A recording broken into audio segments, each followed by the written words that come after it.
안녕하세요, 박정호 한의사입니다. 오늘의 주제는요, 간독성이에요. 간독성. 한의원을 제가 이제 운영을 하고 한의사로서 살면서 정말 많이 들어본 이야기가 한약 간독성 있지 않아요? 한약 오래 먹으면 간에 무리가 가지 않아요? 의사 선생님이 간 때문에 한약을 먹지 말라고 그래요. 이런 얘기 정말 많이 듣는데요. 이번 2025년 1월 29일자로 아주 흥미로운 논문이 나와서 세간에 좀 화제가 되고 있는데요. 프론트 파마콜이라는 학회지에 게재된 논문인데요. 한약 사용과 약물 유발 간 손상 간의 연관성 탐구라는 논문이에요. 2011년부터 2019년까지 67만 명의 대한민국 환자 정보를 가지고 장기간 관찰을 하는 걸 이제 코호트 연구라고 간단히 표현할 수 있는데 67만 명이라는 정말 많은 인구를 가지고 8년에 걸쳐서 연구했기 때문에 가장 많은 대상으로 한 대규모 임상 연구입니다. 주요 저자는 서울대학교 보건대학원의 원성호 교수팀과 당국대 이상원 교수인데요. 이 프론트 파마콜이라는 논문 자체는 논문 인용 지수가 5.8이에요. 그러면은 상위 20%인 공신력이 있는 국제 학술지입니다. 연구 방식은 한의 의료기관에 내원을 했거나 한약 처방을 받은 후 90일 이내에 약물 손상, 간 손상이 약물 유발, 간 손상이 있었는지를 관찰을 해보고 양방병의원에 방문을 했거나 또는 양약 처방을 받은 후 90일 이내에 약물 유발, 간 손상이 발생을 했는지 비교를 한 사례예요. 그래서 여기 보시면 이제 녹색이 한약을 투여한 군이고 또 한방병원에 방문한 투여군이고요.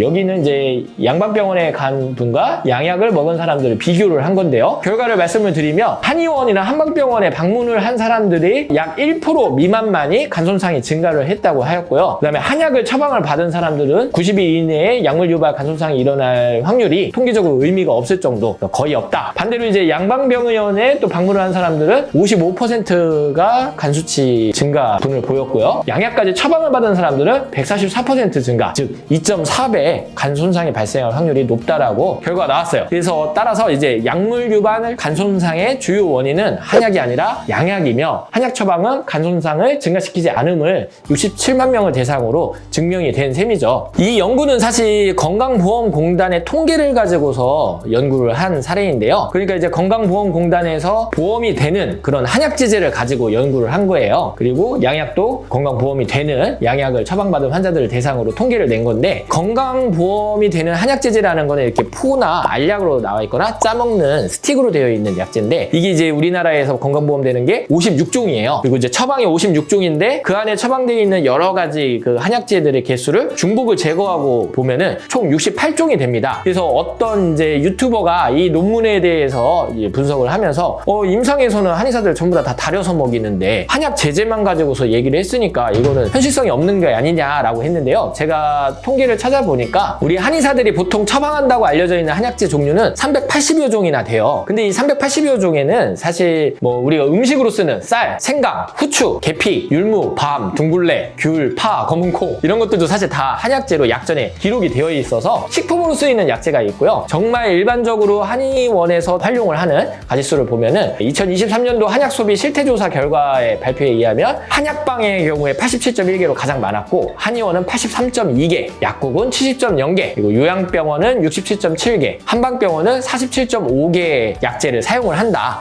그걸 가지고 구성을 해서 다른 처방들을 쓴다. 이렇게 얘기를 했으니 한약제제에 아까 쓰인 68종의 한약제의 개수는요, 현실적으로 봤을 때 큰 차이가 없어요. 크게 벗어나는 거라고 볼 수가 없습니다. 따라서 오히려 이 56종의 한약제제에 포함된 68종의 한약제를 가지고서 통계를 낸 이 자료는 사실 엄밀히 얘기하면은 현실적으로 한의원에 구비되고 있는 처방되어지는 이제 한약제 개수와 크게 다르지 않기 때문에 오히려 식약처 인증하에 정말 제대로 된 한의 의료기관에서 공급된 한약제와 그것을 바탕으로 조제된 한약은 간독성이 없고, 오히려 양방의원, 병의원에 방문을 하거나 양방병의원에서 양약을 처방받은 사람들의 간독성 위험이 2.4배까지 크게 올라간다라고 볼 수가 있어요. 보면은 전 세계에서 이 천연물, 제가 쓰는 이제 한약 같은 천연물을 가지고 연구를 한 논문들을 보면은 서문에 다 왜 이걸 가지고 연구를 했느냐에 대해서 밝힐 때 양약은 간독성이 있고 여러 가지 부작용이 있는데 반면에 천연물은 그런 간독성이나 부작용이 적기 때문에 양약을 대체하거나 또 문제가 있는 사람들을 보완을 하기 위해서 연구를 했다라고 밝히고 있거든요. 그러니까 전 세계의 시각은 엄밀히 얘기하면 천연물은 간독성에서 괜찮다, 간독성이 양약에 비해서 덜하다, 몸에 위해를 주지 않고 부작용이 적다라고 얘기를 하고 있는 거거든요. 그래서 우리 양의사 선생님들이나 우리 한의계 한의사 선생님들이나 서로 이제 자꾸 대립만 하지 말고, 그다음에 우리나라의 이 바이오 산업을 위해서 좀 뭉쳐서 서로의 연구 역량을 개발시키고 더 치얼업 할 수 있는 그런 풍토가 조성이 되었으면 하는 바람으로 오늘 이 영상을 보내드립니다. 오늘 제 영상이 도움이 되셨다면 구독과 좋아요, 알림 설정 부탁드립니다. 감사합니다.